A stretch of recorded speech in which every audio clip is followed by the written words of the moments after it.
In this video, I'm going to be working through logarithmic properties. This section of the textbook is huge. The actual logarithmic properties are only really addressed in half of this section. The second half of the section is focused more on equation solving. We are going to do the equation solving in a separate video. But for this particular video, we're going to address these two learning objectives. We're going to use logarithmic properties to expand logarithmic expressions, and we're going to use logarithm properties to condense logarithmic expressions. To be clear, what we're doing in one is if you're given one log, what we're going to do is blow it up into a whole bunch of different logs.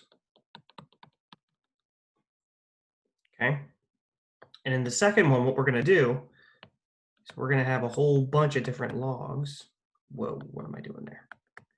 We're going to have a whole bunch of different logs, and we're going to change it into just one log. Okay, so really these objectives sort of undo one another. So if you think about it, we're not really doing anything today. So let's talk about some of the basic properties before we dive into some of the more fancy ones. So these two properties right here, the inverse property, truth be told, if you understand these from a theoretical standpoint, you pretty much wrap your head around everything logarithm anyway. So the idea is a log function and an exponential function undo one another.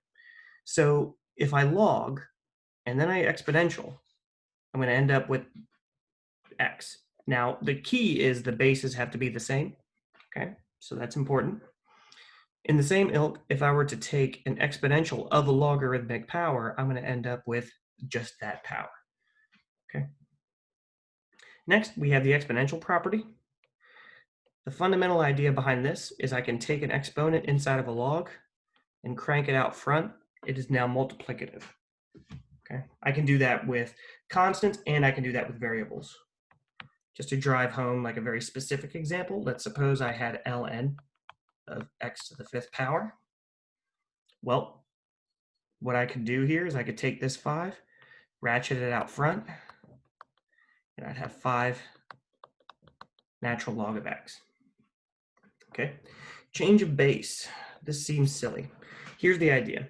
Log base b of a is the same thing as log of whatever I want of a divided by log base whatever I want of b. So let's suppose I had a crazy log here. Log base 3 of 5. And I wanted to find out what number that is. It's going to be a number. It's going to be a crazy number. It's going to be a weird number, but it's a number. It's hard to think about what this number would be, and it would be really hard to type this into a scientific calculator. So there's this idea that I could actually say log of whatever base I want. Well, 10 is a nice one because that's in my scientific calculator. Of a, it's going to be 5 in this case, over log base 10 of b, which in this case is 3. Well, that's just log of 5. That's our common log. Over log of 3, that's going to give us the same number as this. So both of these are equal to each other. Okay. This is a particularly useful thing for, or a particularly useful tool for crunching out the numbers of logs, but it's also really helpful in the higher levels of math when you need to take one particular logarithm and rewrite it in a more savory way. Now let's talk about some of the not obvious properties. The sum outside of a log is the same as the product inside of a log. Similarly, a difference outside of logs is the same as a quotient inside of the logs. Now, don't get this confused. This isn't always the case. If the bases are the same, these happen. If the bases aren't the same, it doesn't work. So let's suppose I had something like log base 5 of x plus ln of y. Well, here's the thing. This ln it might help, it might behoove me to think of this as log base e.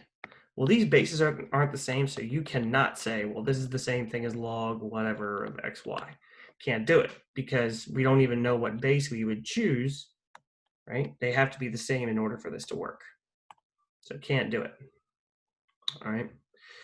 And it's not too huge of an extension to think about that as it pertains to differences as well, because, I mean, we know that multiplication is the opposite of addition. And so if multiplication on the inside of a log yields addition on the outside of the logs, it's not too shocking that division inside of the logs yields subtraction outside of the logs. Now, here's a really important note. A sum inside of the logs is not a sum outside of the logs. You do not get to do that, okay? Just etch that in your mind. Tattoo that on the inside of your eyelids. Do whatever it is you have to do to remember that. Now, what we're going to do in this problem is I'm going to take this one log and I'm going to rewrite it into as many logs as possible. I don't mind telling you this. You're going to, if you rewrite this properly, you should get 3 logs. I'm going to give you a second to use these properties and one of these properties to do that, okay? All right, now let's go through it. I see a division inside of the log, so that's going to be a subtraction outside of the log. Further, this is my dividend, so that's going to be the number that goes first. And here is my divisor, so that's going to go second. Now, you'd think to yourself like, oh, we must be done here. Nope. See how there's a multiplication on the inside of this log? Stop that. See how there's a multiplication on the inside of this log? So what I'm going to do now is blow this up into 2 more logs with an addition. And now what I end up with is x to the 4th and y. And we're not all the way done yet because we've got this 4 on the inside. We could pop that out front. So we end up with 4 ln of x plus ln of y. Sorry, that's my dog yawning. Minus ln of 7. I am boring my dog. Jeez. So this is our logarithmic expression expanded into 3 logs.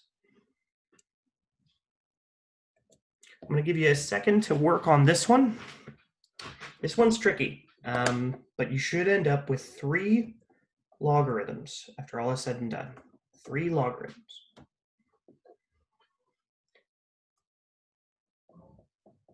Okay, so let's go through this one.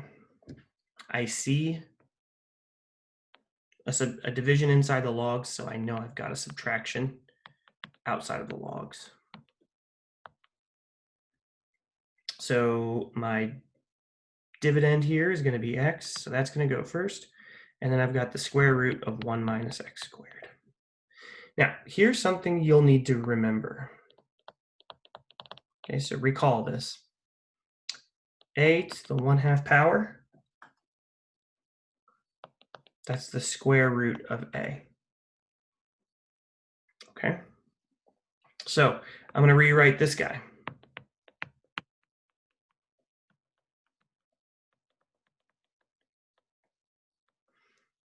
To the 1/2 power.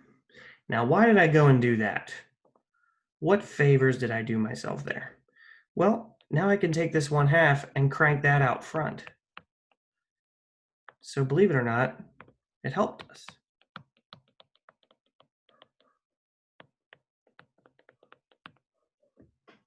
Now, something else I'm going to need you to recall. This should jump out at you. 1 is a perfect square, x squared is a perfect square. I'm subtracting these. This is a difference of squares. So this should be its factorization. Now, why is that even remotely helpful? Well, good question, fictitious student.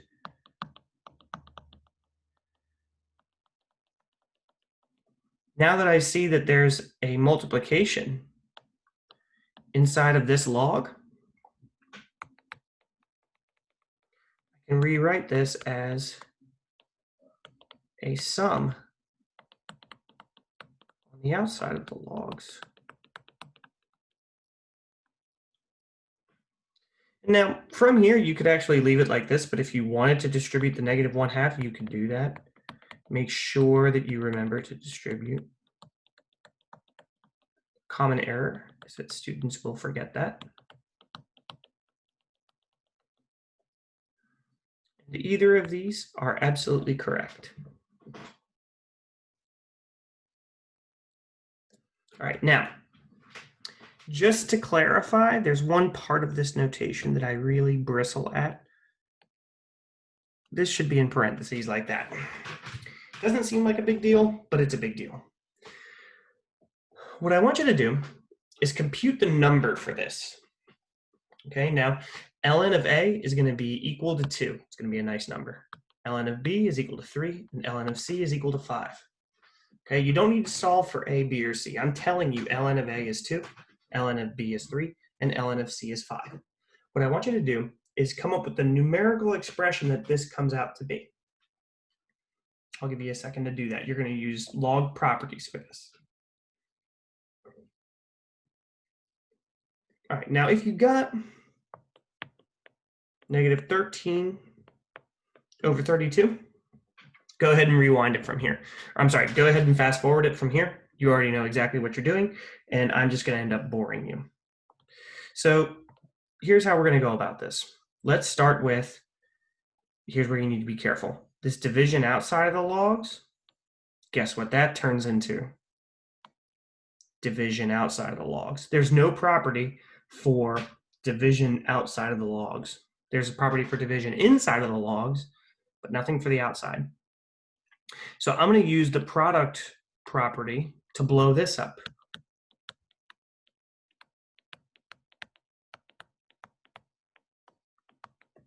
Now here in the denominator, I can think of this as b to the -4th, c to the -4th, right? Power to a product, you distribute the powers. So then that's going to be the same thing here. ln of b to the -4th plus ln of c to the -4th. So, okay, we're off to the races. Now I'm going to take all those powers and ratchet them in front of their respective logs. Whoa, what happened there? So I'm going to take all of those powers and ratchet them out in front of their respective logs.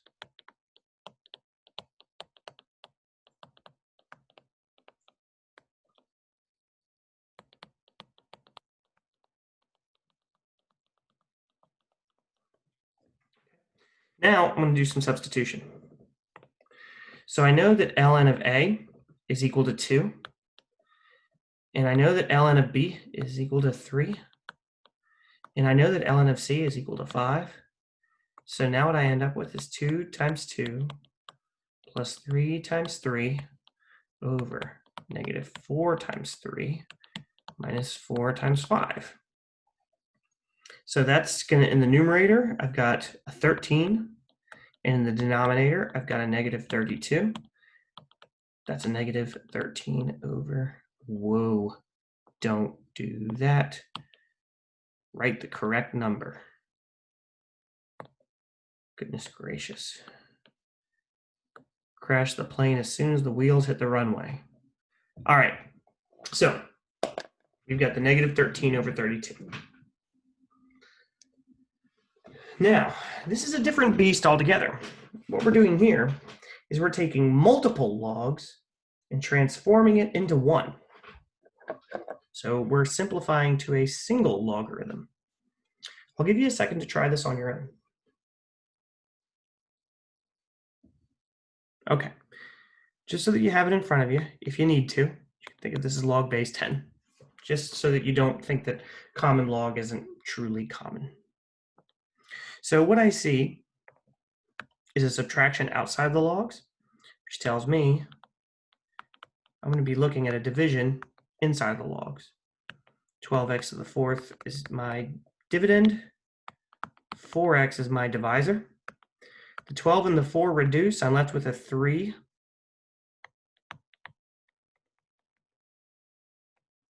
And then x to the x cancels one of the 4 x's and leaves me with 3, so it'd be x cubed. Okay. And now for the last example for part 1, what I'm going to do is take these 3 logs and simplify them into 1 log. So I'm going to give you a second to pause the video and work that on your own. Okay, so I'm going to start by dealing with these powers. These are easy. I'll pop these up into my original expression.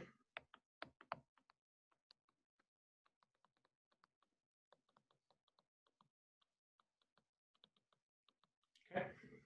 Now, don't forget, y to the 1/2. That's really just the square root of y. When you get to calculus, you'll need to go back and forth between those expressions. Now, here's the way I'm going to think about this. This is positive, this is negative, this is positive. I see that there's a subtraction here, so what I'm going to end up with, if there's a subtraction outside the logs, that's going to be a division inside of the logs. Now, this is positive and this is positive, so these guys are going to be in the dividend together. And this guy's negative, so that's going to be in the divisor. And now I've got 1 log, where I had 3 before. So this is the end of part 1 for our 4.4 lesson. I would go into the homework section for 4.4 and start working on the problems that you know have been addressed in this video.